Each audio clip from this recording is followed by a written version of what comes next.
आज की ये वीडियो जो बनाने वाले हैं ये क्लास 8 के राजनीतिक रूप से पार्ट टू में क्लास 8 का जो राजनीतिक किताब है उसमें जो महत्वपूर्ण बिंदुएं दी गई हैं जो जीके के रूप में हम लोग यूज़ करते हैं उसको इस वीडियो में बना के आपको दिखाया जा रहा है। इस वीडियो में महत्वपूर्ण जो तथ्य हैं वो ये है, इसमें कुछ अनुच्छेद दिए गए हैं, जैसे अनुच्छेद 19 है, अनुच्छेद 25 से 28 है, अनुच्छेद 15 है, अनुच्छेद 17 है, अनुच्छेद 32 है।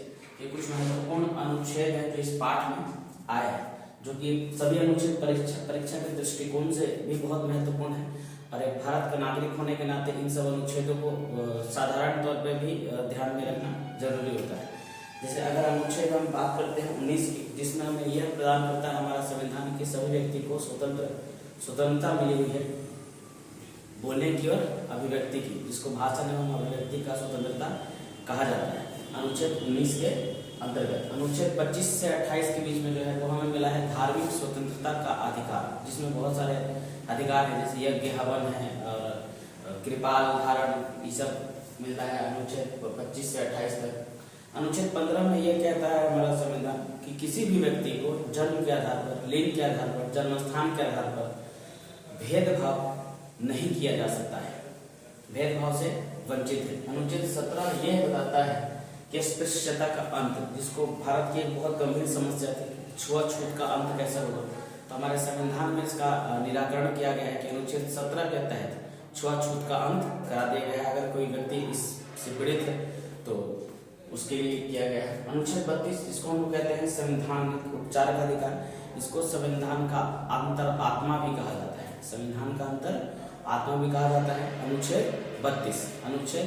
32 और इसमें एक चीज और था जो जैसा कि सभी को पता होगा कि भारत के सबसे प्रथम प्रधानमंत्री पीटी जवाहरलाल नेहरू तथा गृह मंत्री कौन थे, तो गृह मंत्री थे सरदार वल्लभ भाई पटेल। सरदार वल्लभ भाई पटेल को भारत का बिस्मार्क भी कहा जाता है, जैसा कि हमने यहाँ लिखा है, इन्हें भारत का बिस्मार्क भी कहा जाता है, क्योंकि ये जब भारत स्वतंत्र हुआ तो उस समय लगभग 560 देशी रियासतों को एकीकरण करने की जो जिम्मेदारी दी गई थी वो सरदार वल्लभ भाई पटेल को दी गई थी, तो इसलिए इन्हें भारत का बिस्मार्क भी कहा जाता है। और इन्हीं के जन्म दिवस के शुभ अवसर, सरदार वल्लभ भाई पटेल के जन्म दिवस के शुभ अवसर पर 2014 से लगातार 31 अक्टूबर को राष्ट्रीय एकता दिवस के रूप में हम लोग मनाते हैं, राष्ट्रीय एकता दिवस के रूप में हम लोग मनाते हैं। तो ये पार्ट 2 क्लास 8 राजनीतिक विज्ञान के कुछ महत्वपूर्ण तथ्य थे जो इसमें आपको दिखाने का प्रयास